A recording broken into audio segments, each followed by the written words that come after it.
Hello student, सबको good evening. जातीय मान और स्थानीय मान क्या है? जातीय मान और स्थानीय मान। कोई भी संख्या दिया हुआ है उसमें से हम लोग किसी अंक का क्या जातीय मान और स्थानीय मान निकालते हैं। उसको हम लोग किस तरह से निकालते हैं उसके बारे में देखेंगे। तो जातीय मान, कोई भी संख्या दिया है, माना कि एक एग्जाम्पल है 6, 3, 5, 7, 8। अब इसमें से हम लोग को जातीय मान निकालना है और क्या निकालना है? स्थानीय मान। तो सबसे पहले आसान तरीका किससे समझना है जो कि जातीय मान है क्या और स्थानीय मान है क्या। जातीय मान का मतलब हुआ जो भी संख्या दिया हुआ है, जैसे 6 का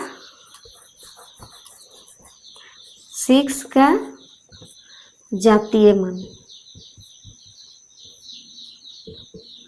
क्या हो जाएगा? 6 का जातीय मान 6 हो जाएगा। 5 का जातीय मान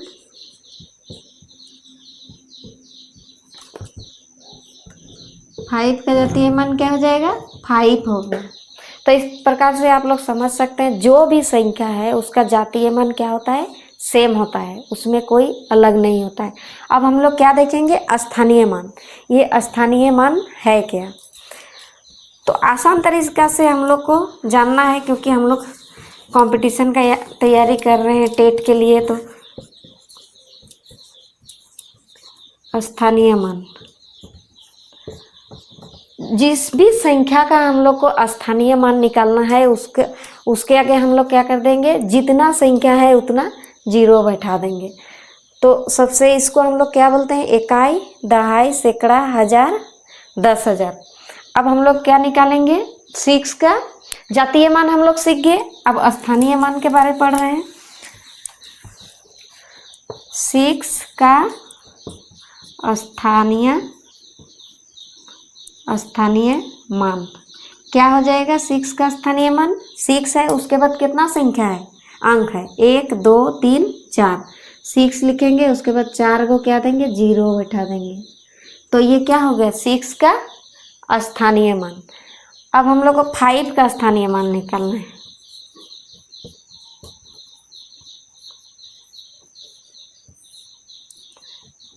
अब देखेंगे 5 कहाँ है? इकाई, दहाई, सैकड़ा, यानी 5 है, उसके बाद कितना अंक है? 2 अंक है, यानी 500। इसका स्थानीय मान कितना हो गया? 500। तो इस तरह से हम लोग क्या करेंगे? स्थानीय मान और जातीय मान को इस तरह से निकालेंगे। किसी को कोई दिक्कत नहीं होना चाहिए जातीय मान और स्थानीय मान में। आगे हम लोग देखेंगे विभक्ति के नियम। जब हम लोग जातीय मान किसी भी संख्या का हम लोग क्या निकालने सीख गए? जातीय मान और स्थानीय मान। अब हम लोग विभक्ति का नियम, अगर कोई संख्या दिया हुआ है वह किससे किससे विभाजित होगा उसको जानने के लिए हम लोग उसका नियम को पढ़ेंगे। तो क्या है? 2 से विभक्त होने का नियम।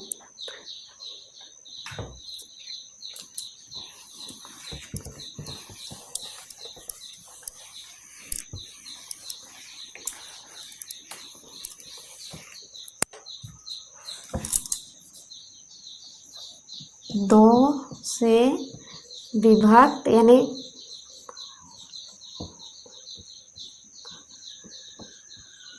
होने का नियम। कौन संख्या है जो 2 से विभक्त होगा, यानी 2 से पूरी भाग जाएगा?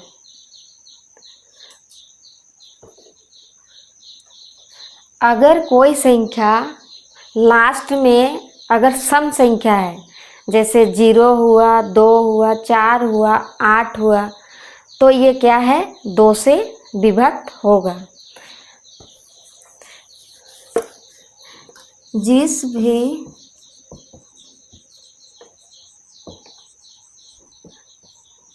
के आखिरी में सम संख्या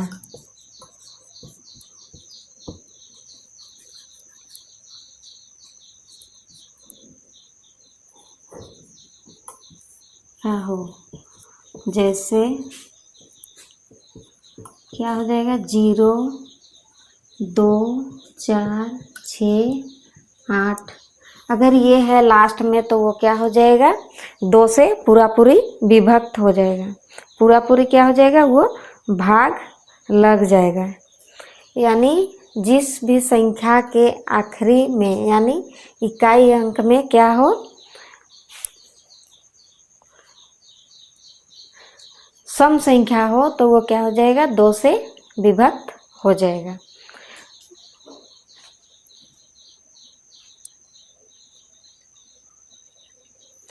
अब क्या है 2 से विभक्त होने वाला संख्या हम लोग देख लिए। अब 3 से विभक्त होने का नियम 2 का देख लिए। अब 3 से विभक्त होने का नियम 3 से विभक्त होने का नियम क्या है, ऐसा अगर संख्या दिया है वो क्या है, कोई भी संख्या लेते हैं 7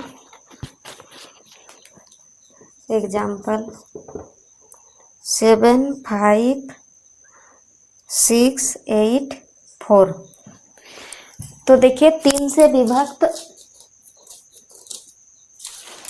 विभक्त होने का नियम क्या है, ऐसा जितना भी अंक है सबको अगर जोड़ते हैं और वो जोड़ के अगर 3 से पूरा पूरी भाग जाता है, पूरा पूरी कट जाता है तो वो क्या है संख्या जो है 3 से विभक्त होगा। तो यहाँ पे देखते हैं क्या है 7 + 5 + 6 + 8 + 4। इसको जोड़ते हैं कितना हो जाएगा 7,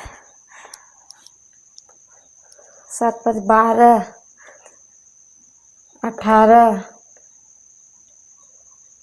26, 7, 30।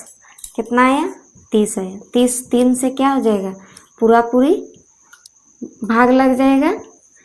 तो ये जो संख्या है ये क्या हो जाएगा 3 से विभक्त होगा यानी 3 से भाग जाएगा। तो हम लोग क्या देखे 2 से विभक्त किस प्रकार से होता है, 2 किससे किससे भाग जाएगा, तो 2 के लिए क्या है लास्ट में सम संख्या 0 मतलब इकाई अंक क्या होना चाहिए 0, 4, 2, 6, 8। और 3 से विभक्त होने वाला नियम क्या है, जो भी संख्या दिया है उस प्रत्येक अंक को जोड़ के अगर वो 3 से पूरा पूरी भाग जाता है तो वो संख्या क्या हो जाएगा 3 से पूरा पूरी विभक्त होगा। तो जो भी और अगला नियम है 7 से पूर्ण विभक्त होने वाला, 9 से पूर्ण विभक्त होने वाला, 11 से, तो उसके बारे में हम लोग अगला वीडियो नेक्स्ट वीडियो में देखेंगे। तो आज के लिए इतना ही, सबको थैंक यू।